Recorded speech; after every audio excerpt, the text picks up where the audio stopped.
वक्फ bill पर चिल्ला रहे मुस्लिमों पर भड़के धामी। जमीनों पर अवैध कब्जा करने वालों को दे दी चेतावनी। विरोधियों का तगड़े जवाब से कर दिया हिसाब। उत्तराखंड में अवैध मस्जिद मदरसों के खिलाफ ताबड़तोड़ कार्रवाई चल रही थी कि इसी बीच वक्फ संशोधन बिल ने मुस्लिमों में और ज्यादा हड़कंप मचा दिया।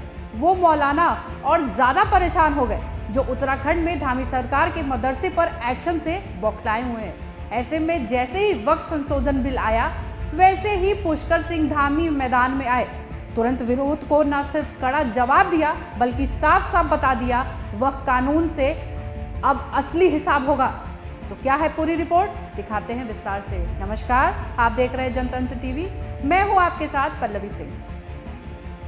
सबसे पहले पुष्कर सिंह धामी ने बिल का स्वागत किया और लिखा है, आदरणीय प्रधानमंत्री श्री नरेंद्र मोदी जी के कुशल नेतृत्व और आपके मार्गदर्शन में निश्चित तौर पर वक्फ विधेयक मुस्लिम समाज के वंचित वर्गों, विशेष रूप से मुस्लिम महिलाओं और बच्चों के अधिकारों के संरक्षण की दिशा में एक महत्वपूर्ण कदम साबित होगा।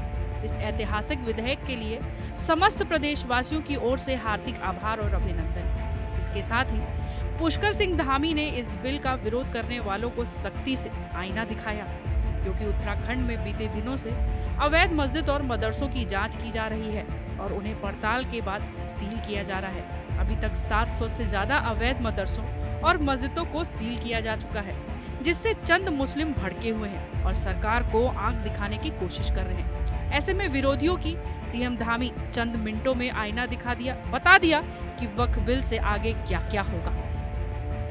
इसके साथ ही वक्फ बिल का विरोध कर रहे विपक्ष को भी सीएम धामी ने कड़ा जवाब दिया।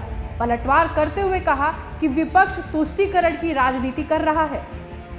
का कब्जा इन जमीनों पर था और तमाम ऐसी जमीनें जो पंचायतों की थी, देवस्थानों की थी या अन्य विभागों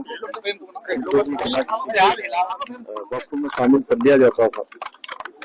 अब वो सब जमीनें जो है उस क्राइटेरिया से बाहर आएंगी, उसमें अनेक काम हो सकेंगे। उत्तराखंड के अंदर भी बहुत सारे ऐसे मामले हैं, कई हजारों, उत्तराखंड बनते समय जो संख्या थी उसमें कई हजारों की बढ़ोतरी हुई है।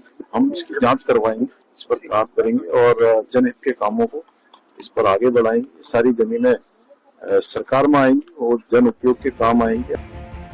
ये बिल वक्फ बोर्ड में सुधार के लिए आया है, लेकिन चंद लोग इसके विरोध में अफवाह फैला रहे हैं, माहौल बना रहे हैं ताकि मोदी सरकार के खिलाफ बवाल भड़के।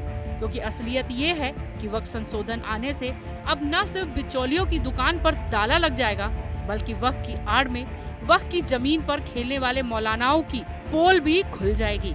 वक्फ की संपत्ति को गलत इस्तेमाल करने वालों पर सिकंजा कसा जाएगा और अवैध मस्जिद मदरसे भी जद में आएंगे, जो वक्फ के नाम पर कब्जा और अवैध तरीके से चल रहे हैं।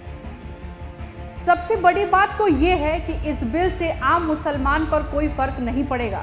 फर्क उन्हीं पर पड़ेगा जो इसका विरोध कर मुसलमानों को भड़का रहे हैं, अपनी दुकान बचाने की कोशिश में हाथ पांव मारते हुए नजर आ रहे हैं, जो वक्फ की संपत्ति पर हक मारकर खुद मौज उड़ा रहे हैं ताकि देश में मोदी सरकार के खिलाफ माहौल को भड़काया जा सके। लेकिन ऐसे लोगों को हिसाब किताब करने की मोदी सरकार ने भी पूरी तैयारी कर ली है और धामी सरकार ने भी अपने राज्य में इसे अमलीजामा पहनाने की कवायद शुरू कर दी है। तो आपकी इस बारे में क्या राय है, हमें कमेंट कर जरूर बताइएगा। तब तक के लिए नमस्कार।